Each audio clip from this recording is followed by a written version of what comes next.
Thank you guys for coming. Happy Black History Month. I love being black. I wake up every day, thank God I'm black. I was born black. I could have been Cape Verdean.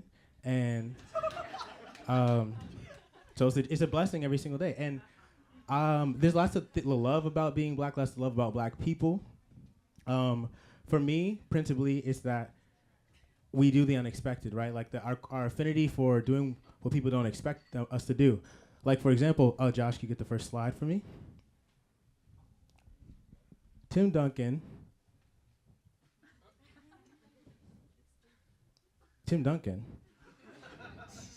showing up at the 2006 All-Star Game dressed like this. Do you have it, Josh? I guess we don't. Well, imagine. Okay.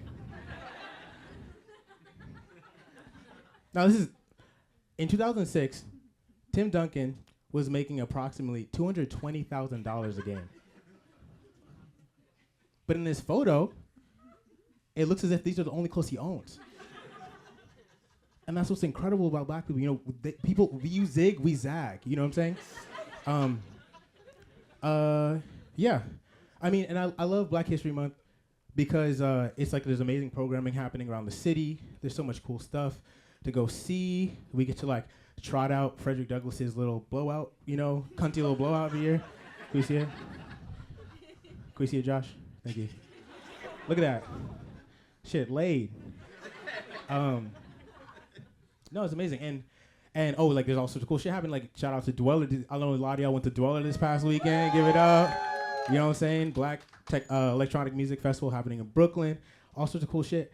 My one gripe, and like, please, but my one gripe with Black History Month, I love us, I love y'all, but like, why do we always like trot out the same kind of like, the same all-stars, the same starters, right? You know what I'm saying? It's always like, you know, the greatest hits every Black History Month. It's like Harriet Tubman, Martin Luther King Jr., and like, no shot, R.I.P. bro. I fuck with what he had going on. He stood 10 toes down on his shit. I too have kept the white woman on the side. But there are other black people who have contributed to the rich tapestry of our existence, right? I don't know. That's just my thought. And so I took it upon myself to kind of make a list of people who I think have been personally significant to me and my own like growth as a black person, who I think have contributed to the canon, who we don't acknowledge enough. So can we go on to the next slide, please? Black people. Number one. Next slide, please, Josh. Fat Timbaland. What hasn't he given us? All those Aaliyah songs, 1 in a Million, fat. More Than a Woman, fat. 4-page letter, fat. Dirt Off Your Shoulder by Sean Carter, Jay-Z, with the jug of pink lemonade in his hand, fat as hell. Fuck you mean? Next slide. Tyree from Real World Denver. Okay. For those who don't remember, 2006 season of Real World, Tyree, young man, 23 years old from Omaha, Nebraska, military home. He rebelled. He joined a gang. He left it. He got straight. Went on Real World. Have a new experience. He, on their second night out together with the cast, his other roommate, Steven, a black man himself as well, gets called a nigger at a bar and gets kicked out. And Tyree becomes incensed because he learns that Davis, the white muscle gay roommate, didn't defend Steven when he's getting hate crimes in the middle of Denver. So Tyree comes out. Sorry, I have it written down on my phone because I just want to get the quote correct. Because it's a good one. Sorry, give me a moment.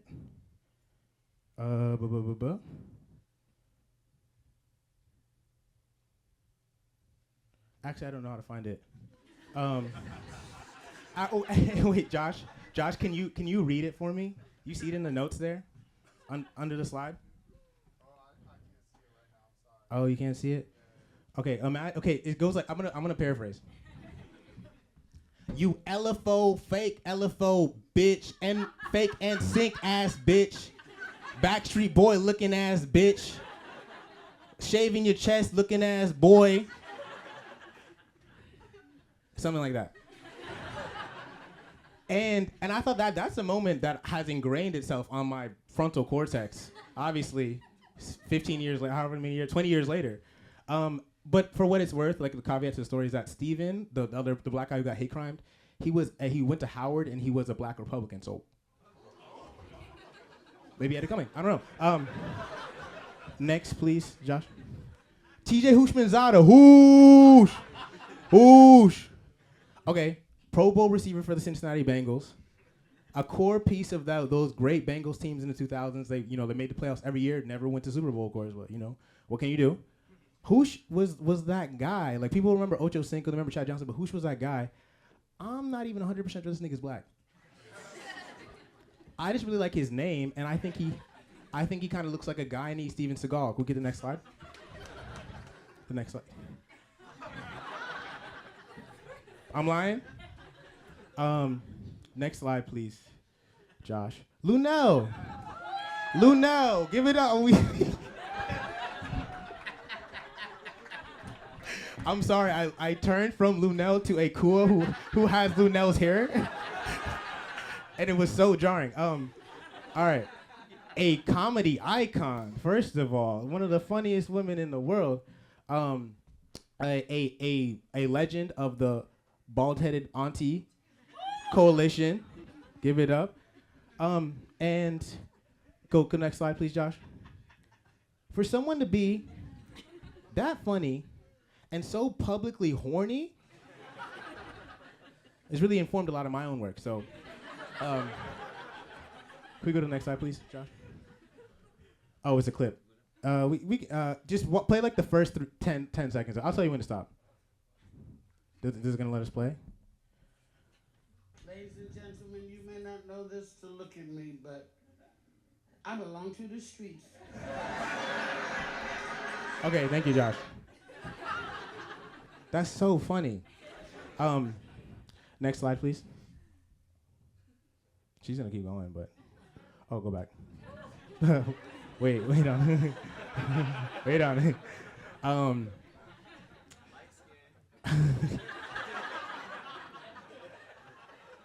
Exactly. One of the voices of her generation. She gave us My Heart Will Go On, arguably the greatest movie song of all time from Titanic. Jack had enough space. She had enough space on the door for his Jack, but we'll get over it. And a black Jamaican woman. I'm not going to explain. Go on to the next slide. Dean Blunt. Whoa, guys. Come on. East London legend, innit? Yeah. Yeah, innit, bro? Ends ting. Producer, songwriter, weirdo, And I think, obviously a lot of people like Dean Blunt, but the thing I think they don't talk about is that this nigga is just really genuinely seems like kind of like a hard person to be around, And that seems like a quality we don't herald enough. He once did a show, so I'm told, in 2014 at the Institute of Contemporary Art in London, where people were expecting him to come play songs from his album Redeemer that I guess just come out.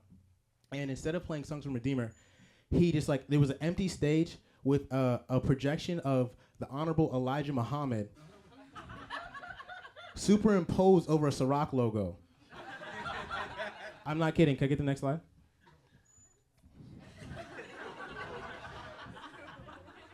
And instead of playing any music of his own, he just projected really loudly the DVD for the Kevin Hart documentary Laugh at My Pain. Can we get the next slide? Next slide, Josh, please. Why is he holding the mic stand like that? Dean Blunt, icon. Next slide, please, Josh.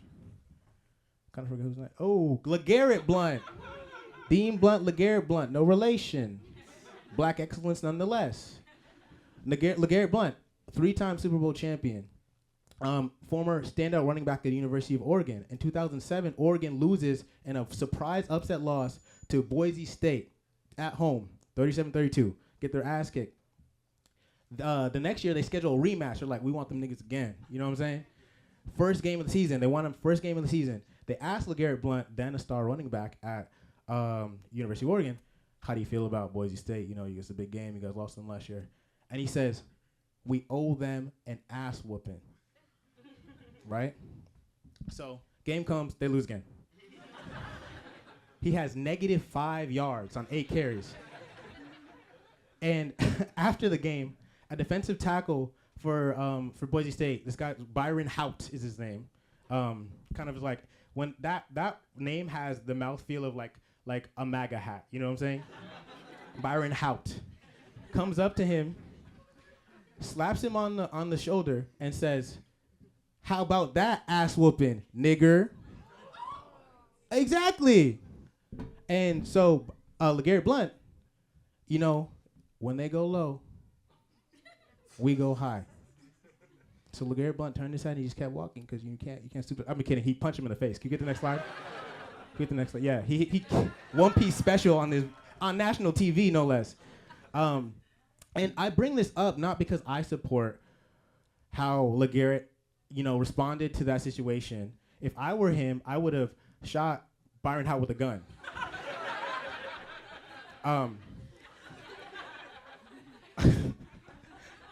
I bring it up because I am also a sore loser, and I think that also needs to be respected, and we need to talk about that. Okay, next slide, please. Tiger Woods. What does it say? No controversy, great golfer, family man, loving family, what's going on?